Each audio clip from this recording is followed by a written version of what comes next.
Welcome back. Today, we're diving into a story that's thousands of years old, but its impact is felt right here, right now.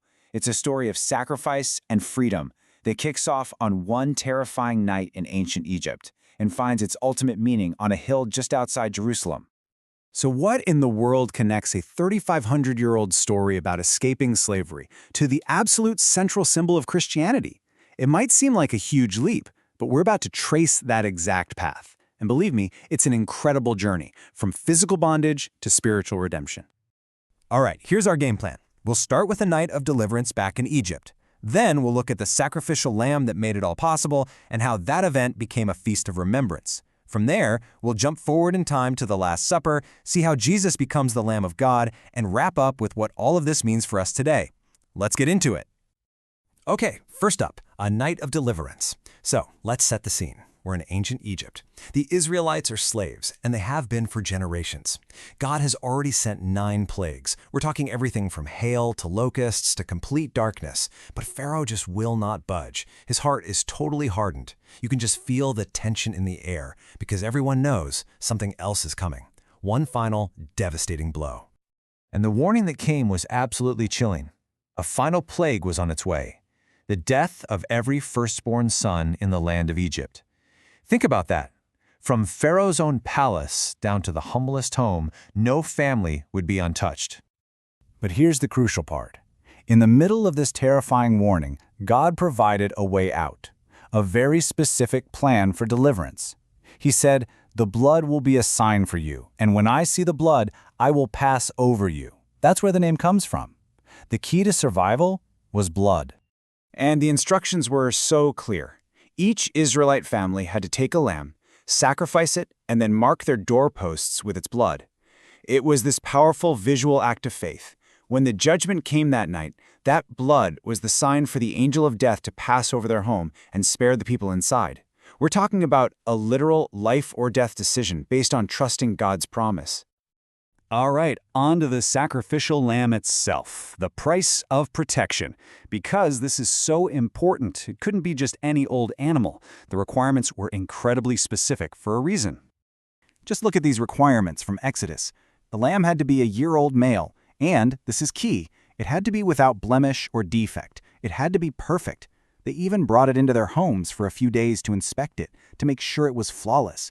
This wasn't just some random offering. It was a pure, unblemished life. And notice that last point. No bones were to be broken. Tuck that away. It's going to be important later. So what we're seeing here is this huge theological idea called substitutionary atonement. I know, it's a mouthful, but the concept is actually pretty straightforward. It means an innocent life is given to save others from a penalty they deserved. The lamb dies in place of the firstborn son. Its life for theirs. It's a substitute. So you see, a perfect life was the price for this exchange. The cost of their deliverance was the life of a perfect substitute. This whole event was way more than just a ritual. It was a powerful, real-life picture of how God provides way to be saved.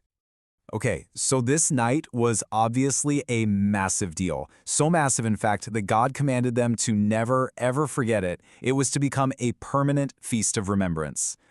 And the meal itself was packed with symbolism. I mean, every single element told part of the story. You've got the lamb roasted with fire, a symbol of judgment. You've got bitter herbs to remind them of the bitterness of slavery. And the bread was unleavened, made without yeast, because they had to leave in such a hurry they didn't have time for it to rise.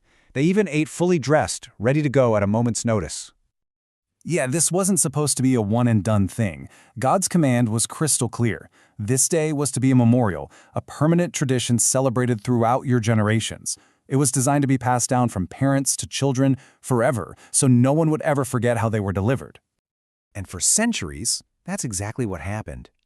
Jewish people faithfully celebrated the Passover. But then, on one particular Passover night, in an upper room in Jerusalem, everything is about to change. So let's fast forward. We're talking over 1,400 years later. Jesus is sitting down with his disciples to celebrate this very same Passover meal. All the traditions, all the symbols they've known their whole lives are on the table. But Jesus is about to give them a whole new meaning. Right in the middle of the meal, Jesus takes the unleavened bread and the wine, these powerful symbols of escape from Egypt, and he says something that must have just blown their minds. He says, "This is my body given for you." He takes this ancient ritual and points it directly at himself.